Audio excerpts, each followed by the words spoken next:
What's going on, everybody? Welcome back to the Scene Snobs podcast. Presents the Scene Snobs reviews. That's right. We've turned this into a podcast that goes along with our flagship show. So we appreciate you watching or listening or just joining in live when we do this. We're on hiatus, as you guys may know, from the Scene Snobs podcast till March 18th. We will be back. It's our first time taking a hiatus, so it's been nice after 5 years just to kind of chill out, relax, work on a couple other projects. But now I am just excitedly been watching some new movies coming out and really seeing some things that I'm enjoying. And tonight, the 4 movies that I've watched were, in my opinion, all good films. I've really enjoyed the filmmaking in these films, and I thought they did a good job. One has a lot of like reshoot issues. Of course, I think we know it's going to be Captain America. We're going to talk about that. But overall, like if they stick it to the core theme of it, I think it was a good story, and there's a lot of good filmmaking quality to it. So, guys, I hope everybody's doing well. And again, I appreciate you guys when you're watching and listening. And if you guys want to join our Patreon, you can join for free. The paid tiers, we appreciate it. All that money goes back in there, like running this and being able to do it. So we appreciate you when you support us over there. But you can also join for free. And on the 28th, we will be spinning the wheel of our patrons.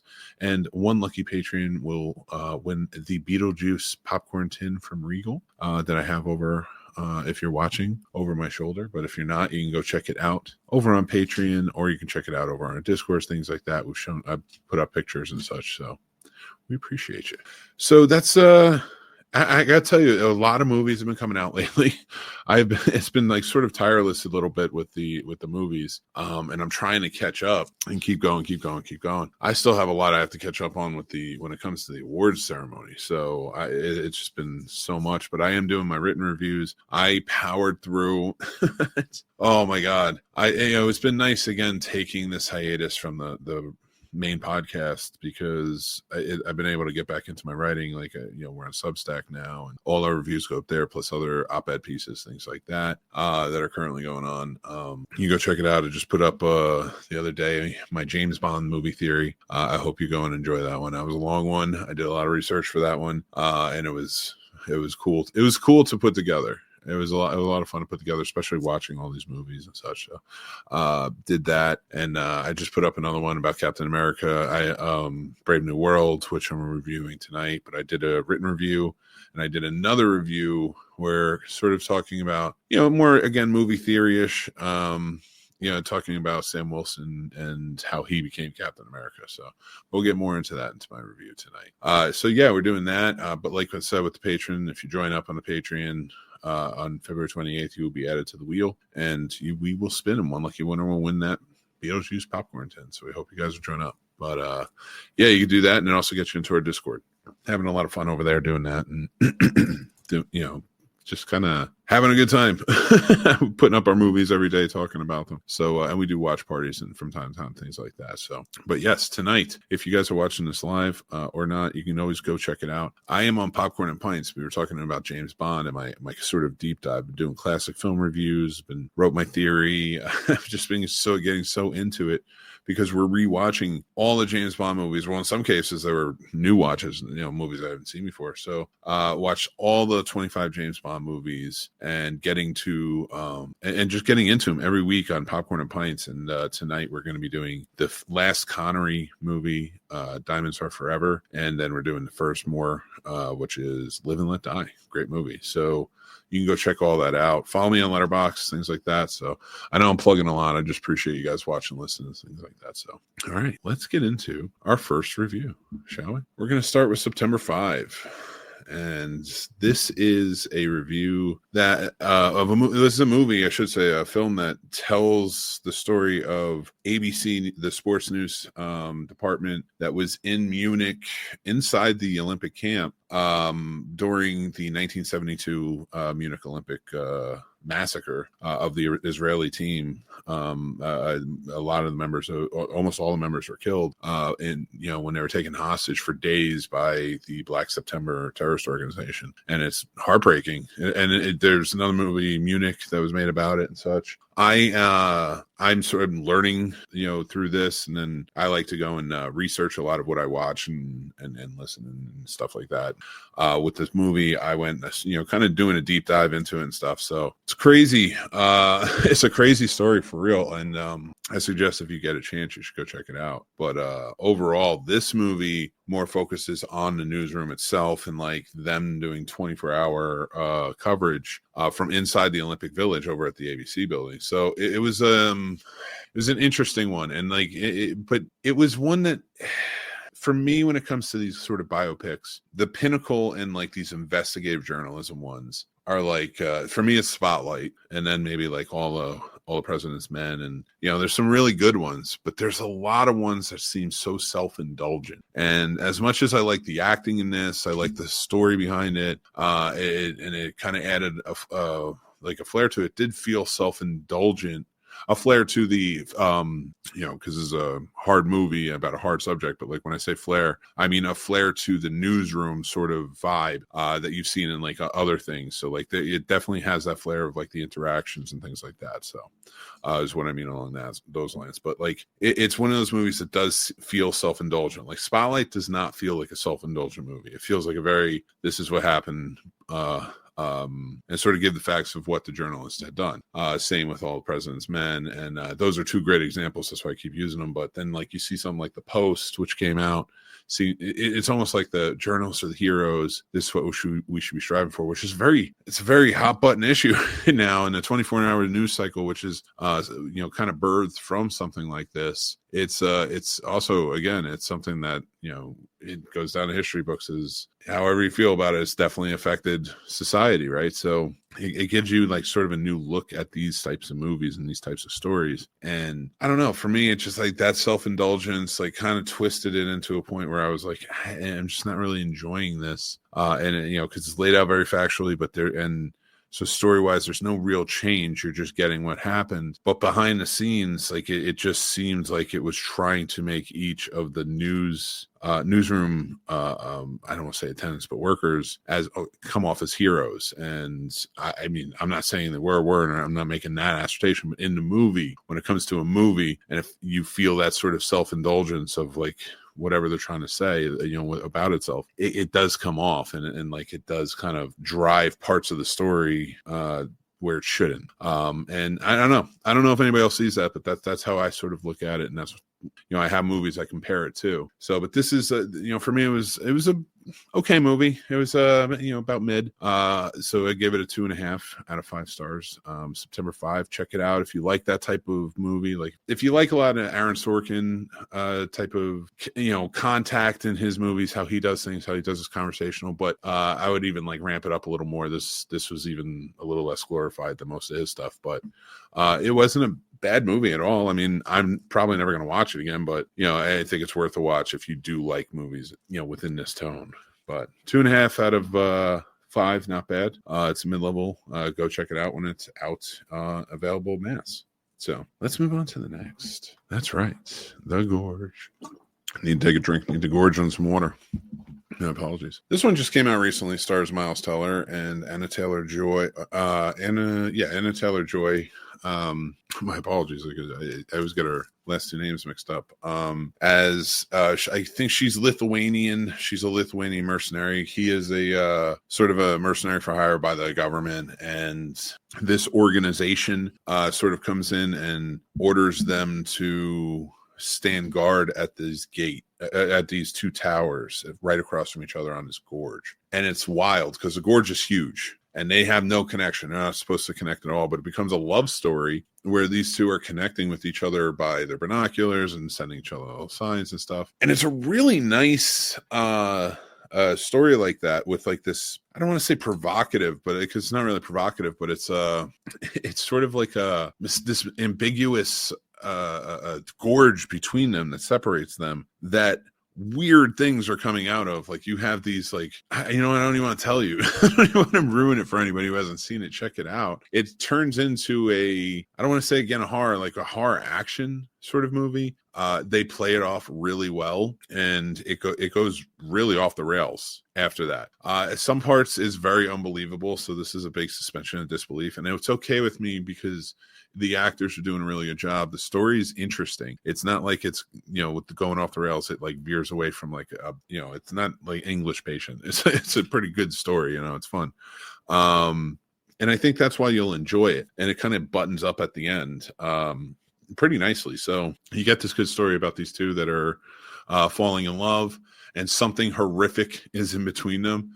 It's kind of heavy-handed in that sense, but yeah, I really just enjoyed this movie. I thought they played the chemistry off. They had so much chemistry and they played it off really well. Miles Teller, he kind of has this gravitas in his movies now that he carries them so very well. And I've been really enjoying sort of that aspect of, where the directions he's been going with movies lately. And I hope he continues down. I think he fits this mold well. I think he could get into a good sort of action star, but also, it's like a new type of action star where it's more of a charismatic lead than a testosterone driven lead. And that's what I liked about him. And Anna Taylor-Joy, everything she's in just destroys that. So she's fantastic. I knew as soon as she was in it that she was like my main draw. I was like, she's going to be great in it. So let's just get it over with at this point. But yeah, I absolutely love The Gorge. I gave it a 3.5. I think it's a fun movie. Watch with your significant other, watch with your friends or whatever, and you'll have a good time with it. So that is my review of The Gorge. The Dan Lovely Show. What up, Mick? Been a while. How you doing? Man? Thanks for joining in. Appreciate you, sir. So yeah, go check out The Gorge, guys, for sure. Let's get to the next one. Now, normally I kind of put the movies in rank of personal enjoyment and this was one I did enjoy. I really did enjoy this one. I had a good time with it. Captain America: Brave New World. There are aspects of it. Of course, there's a lot of controversy going on right now. There's an Israeli character in this as well. As I was just talking about September 5, but an Israeli character from the comic books, Sabra, I think her name is, and she's a superhero, and I guess they were going to add her to this. I didn't get too involved into the controversy or the reshoots and all that stuff because I just feel like that stuff, if I get into it, is going to ruin the experience of seeing the movie. And I'll look into it more now that I've seen this movie actually twice. I took my kids to go see it too. We had a good time with it. The main story, the core that you can tell is there, is interesting. I really enjoyed it. Anthony Mackie carries the movie very well. I like him as Cap. I like him in it. I hope they start surrounding him with better assets. Honestly, he needs a seat at the table, first of all, because the fact that we are all right, I'm gonna get a little ranty on Marvel, so I apologize if I go that route and you don't like it. Marvel, of course, we all know is kind of really messed up this whole thing in this last couple of phases. But when it comes down to this, like, I do like Anthony Mackie, but they are holding him back. And it pisses me off. First off, I don't know what the deal with Sabra being in there was. I don't know why we needed an Israeli Black Widow. I think that was part of the controversy. They didn't want to have an Israeli superhero because of everything going on right now. Again, I am just speculating on that. I'm not making a judgment. I'm not putting anything. I don't speak on foreign policy. I speak on movies. So, and foreign movies sometimes.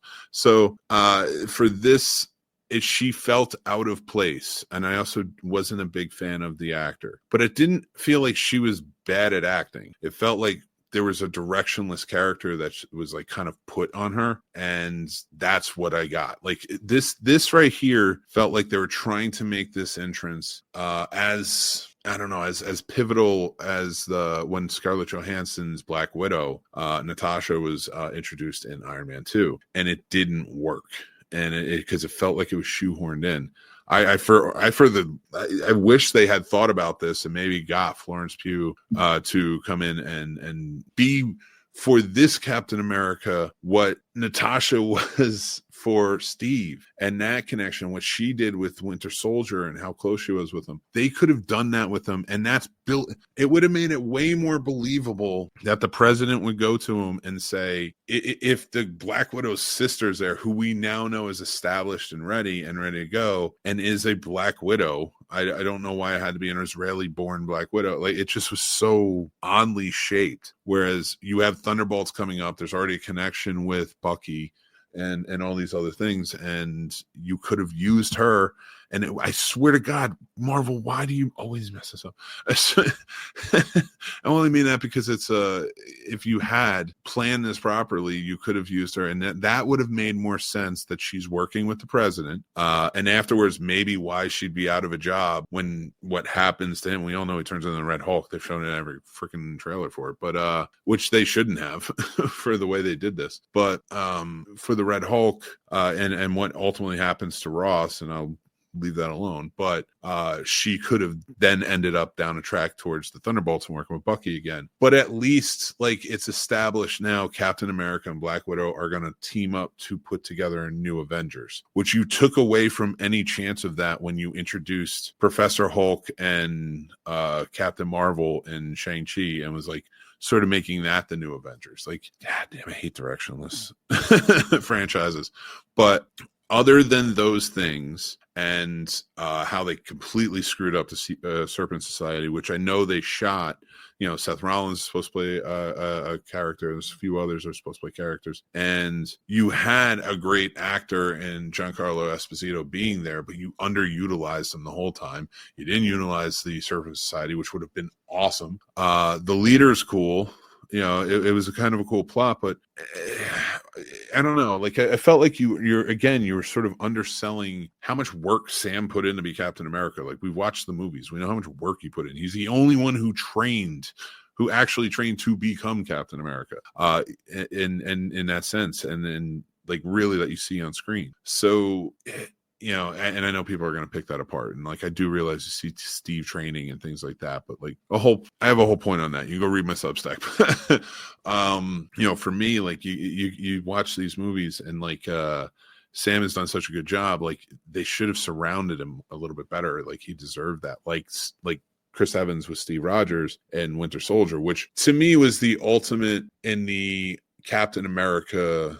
Like, it needed a second movie after Captain America First Avenger, like, because that was a movie that takes place in the past, and like, it needed to happen. We needed Captain America's origin story on screen for this, but it pales in comparison to Winter Soldier, of course, but we needed that first one to get to the second one. So to me, the second one is the official in Marvel universe, really well done Captain America movie that you know, just honestly stands test time in comic book movies as far as I go. But he had such a good surrounding base. That's what they should have done with Anthony Mackie's character. I wish they had. I did like Joaquin Torres in there. He has Falcon. You see Bucky, but like, I like the direction they're taking him, and a couple other fun ones. But like, this was a fun movie at its core. You got to let go of some things because Marvel is marveling right now. But you can probably wait for this one when it comes to home streaming. But yeah, check it out. Let me know what you think. Sound off. Let's see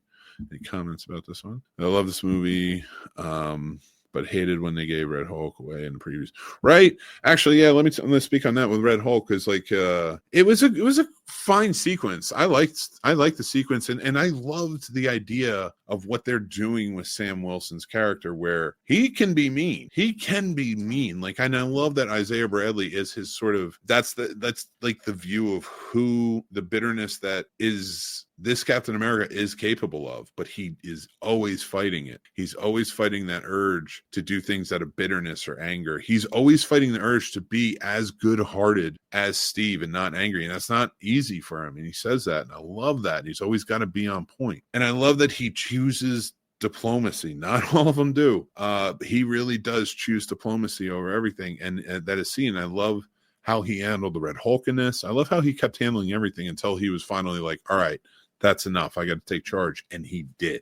So he plays such a great role in this. If they would let him shine more and let him interact with other possible members of the Avengers, it'd be nice, because then he'd feel authoritarian in nature towards, he would have an authoritative, a more authoritative role, I would say, in our eyes as the audience, which you're not giving him. But I really did like the movie. Harrison Ford was really good. I really liked Harrison Ford as President Ross. And I loved William Hurt, late great. But yeah, Harrison Ford was just he played the anger well. I don't know that William Hurt, who's such a great actor, because he didn't have this. He had more of a stoicism to the Ross in the Incredible Hulk. He didn't really have a characteristics where I'd feel like you'd see him get mad like you are seeing Harrison Ford. Harrison Ford always looks bitter and grumpy, so to me it's funny. And Carl Lumbly as Isaiah Bradley is amazing, and I love him in everything. And he was also great as the detective in Fall in the House of Usher. So. Some movies are able to hide the production issues better than others. Brave New World is not one of them. You're absolutely right. It is glaring what's there. To me, the best part of this was the core of it. The action was fun. I mean, you have Tiamat coming back after the Eternals just to add adamantium to the world, and I get that. And if you were going to do anything interesting with it other than add it for whatever sake, I'd be interested. But I'm not. Like what bugs me about it is you're not going to do anything like, okay, now we're mining adamantium. We don't need Wakanda's vibranium. What does that look like for Wakanda? Are you going to use that in the next movie? I doubt it. I doubt that's ever going to come up. I doubt it's ever going to be a thing, even though they brought it up in this movie. So those are the little things with that really just kind of bug me. James MCD Review says, Harrison Ford was one of the best parts of, and the Hulk fight was fun. I just wish it wasn't all shown in the trailer. 100% agree. I wish none of it was. I wish we could keep things a secret. We can't. And then we get rid of Serpent Society and whatever. We have a brand new Black Widow that we don't need because we're trying to get to the very next movie coming out with the Black Widow. Whatever. But yeah, overall, this movie, like I said, 3 out of 5. I know with all of the complaining that I'm doing, but I can do that with every Marvel movie after a point, and some before. So, it's always going to happen. There's always going to be bitching and moaning. But like as far as this goes, this is one I will watch again. Again, I really did like the action. I like the aerial battles. They were fun. I like Sam as Captain America. So when I rewatch the Captain America movies, this is going to be rewatched. So that's how I feel about it. I actually like the Serpent Society stuff better than the Leader stuff. John Clark, I do too. I wish they actually used the Serpent Society though, as they had filmed it, but then completely cut things and shown all of those characters collectively together, working on this. I mean, I think it suffers from too many villains too, and not well utilized villains. So. All right, let's get to my final review of the night and one of my favorite movies of the year. That's right. One of Them Days, starring Keke Palmer and SZA. This is a film. Lawrence Lamont directed it. I gave it a 4 out of 5. So this movie, right off the bat, I've been watching them all week because I was on a Troy Hill show, and you can go watch that and watch our interactions on these movies because they're great. But it's no matter how you feel about the people in it, well, one in particular, I should say, but like it's the movies Uptown Saturday Night, Let's Do It Again, and A Piece of the Action, starring Sidney Poitier and directed by Sidney Poitier, and also starring controversial Bill Cosby. They are very good films. There's really well done comedy and in those movies, and rewatching Uptown Saturday Night, and then I watched the other two for the first time this week. It was evident that so much thought went into these characters, the comedy was coming into it, the story, and it was just like you don't really see movies that deal with dark themes that like we as everyday Americans understand. We understand being broke. We understand we all live at a point where at any moment we could lose everything. And it's scary, of course. It's terrifying. So a movie like those where they bring some light and comedy and community and these, and of course, when I say movies like those, like not just Black films, but like all movies that cover that sort of bond of friendship, like maybe Down and Out, like things like that. One that was really good was I just watched was The Last Showgirl. That was another really good film this year that I like. But like movies like that really show society and in ways that speak to us and speak to us in a way that's like, yeah, I know what that's like. And when a good comedy like those, or like One of Them Days, which I compare to those movies, that the comedy in this is on the level of them, the filmmaking on this is on the level of those. Like it was so well done, and just the storytelling was fantastic. One of Them Days like is a movie about these two young women who have to get the rent by the end of the day or they are evicted. and SZA's boyfriend in the movie steals the money and kind of uses it for his own means. And it's just the collective cast is fantastic that surrounds them. Their whole journey from beginning to end it builds into this bonkers sort of ending that's thrilling, but it's also very comedic and well done. It's such a good story. Like I've been telling people since I watched it, you got to check this movie out. It's fantastic. And they are both, and the reason I did that comparison to having watched recently that Sidney Poitier, unofficial trilogy from the 70s where Uptown Saturday Night, Let's Do It Again, and A Piece of the Action is, I wouldn't mind seeing these two work together again in some capacity like that, where stories like this are being told, and maybe just different stories where they play different characters like that. So that was a comparison I wanted to sort of make there. But One of Them Days really was a fantastic film. I wish it was, it came out this year, so I don't think it can be nominated for anything, but it should be. Like, the acting's really well done. The comedy is so good. And it's some really fun interactions that happen in this. So go check this out. It was just, it was a good movie all around. And I gave it 4 out of 5. So that's my ratings. That's right. I'm doing a review and I'm sticking with it. I hope you guys enjoyed it. I know I got a little ranty on Marvel and I apologize for that. If you're watching those clips, I appreciate you doing that as well, supporting the channel. Please subscribe. Please like the videos as you go. Comment if you do, what you think. What movies are you checking out? What new movies should I check out and review? I would love to hear it. You can follow us over on TikTok. You can follow us on Blue Sky. You can follow us over on Patreon. Like I said, they're all free. Get you into the Discord if you join our Patreon. Plus, we're doing a giveaway on the 28th, like I said, for the Beetlejuice tin, and we appreciate you. But until next time, I'm Mick Manhattan. I hope you guys will take care of yourselves.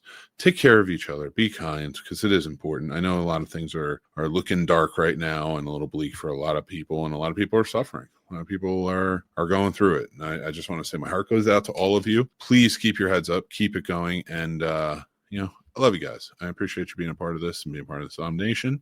And I will talk to you very, very soon.